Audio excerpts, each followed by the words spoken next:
সাফল্যের বিড়ম্বনায় পড়েছেন দরিদ্র ভ্যান চালক বাদশা মিয়া। কিভাবে মেয়ের ডাক্তারি পড়াশোনার খরচ বহন করবেন এই দুশ্চিন্তায় নির্ঘুম রাত কাটছে তার। নরসিংদীর রায়পুরার মির্জাপুর গ্রামের দরিদ্র পরিবারের মেয়ে সীমা আক্তার। বাদশা লায়লা দম্পতির 2 ছেলে 1 মেয়ের মাঝে সীমা বড়। বাবা বাদশা মিয়া ভ্যান গাড়ি চালিয়ে আর মা লায়লা বেগম বিভিন্ন জায়গায় কাজ করে কোনো রকমে টেনে টুনে সংসার চালান। এবছর মেডিকেল ভর্তি পরীক্ষায় ৭৬.25 নম্বর পেয়ে ফরিদপুর মেডিকেল কলেজে পড়ার সুযোগ পেয়েছেন সীমা। মেডিকেলে চান্স পাওয়া আমার এই জায়গাটা আসতে গিয়ে আমার অনেক ক্ষেত্রে অনেক বাধার সম্মুখীন হইতে হয়েছে। প্রতিদিন আধা ঘন্টায় যাওয়া হাঁটা আবার হাঁটা।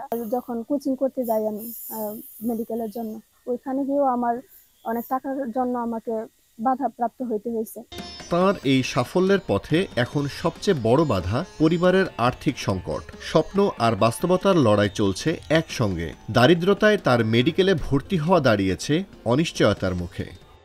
আসলে আমার মেয়ে যেগুলো চান্স পাইছে খুব কষ্ট করে আমরা নিচ্ছি, আর কষ্টের ফল আল্লাহ দিছি। আমরা ইয়ার মধ্যে ভর্তি করবো এই টাকাটা আমার টেন নাই। চাই তো আমার মেয়ের লেখাপড়া করে, আমার আশা একটা ডাক্তার হইতে যাতে মানুষ গরিব দুঃখী যারা আছে আর উপকার করতে পারে, এটাই আমার আশা। যে আমি খুব গর্বিত আমার মেয়েটা ভালো রেজাল্ট করছে। আমার মেয়েটার ইচ্ছা আছে ডাক্তার হওয়ার, পড়ালেখা করার। কেউ যদি সাহায্য হাত বাড়ায় দেয় আমাদেরকে খুব সহজ হইব। সবার হেল্প ছিল আর আমার মা আমাকে সাহস দিয়েছেন। আর স্ট্রাগল তো করতেই হয়েছে। স্ট্রাগল আমার জীবনের একটা অংশই বলা যায়, যে এত স্ট্রাগলের পরে আজকে আমি মেডিকেলে চান্স পাইছি। ছোটবেলা থেকেই পড়ালেখায় বেশ আগ্রহী মেধাবী সীমা। 5ম শ্রেণী থেকে এইচএসসি পর্যন্ত তার রয়েছে অসাধারণ সাফল্য। দারিদ্রতার সীমাহীন বাধা অতিক্রম করে ডাক্তার হয়ে বাবা মার দুঃখ দুর্দশা দূর করতে চান সীমা। ভর্তিটা নিয়ে আমি একটু অনিশ্চয়তায় আছি এখন, যে বাকিটা কিভাবে হবে। ডাক্তার হওয়া একটা মহান পেশা, কারণ এর মাধ্যমে অনেক পীড়িত মানুষের কাছে আসা যায়, যারা টাকার অভাবে চিকিৎসা করতে পারে না, তাদের পাশেই আমি দাঁড়াতে চাই।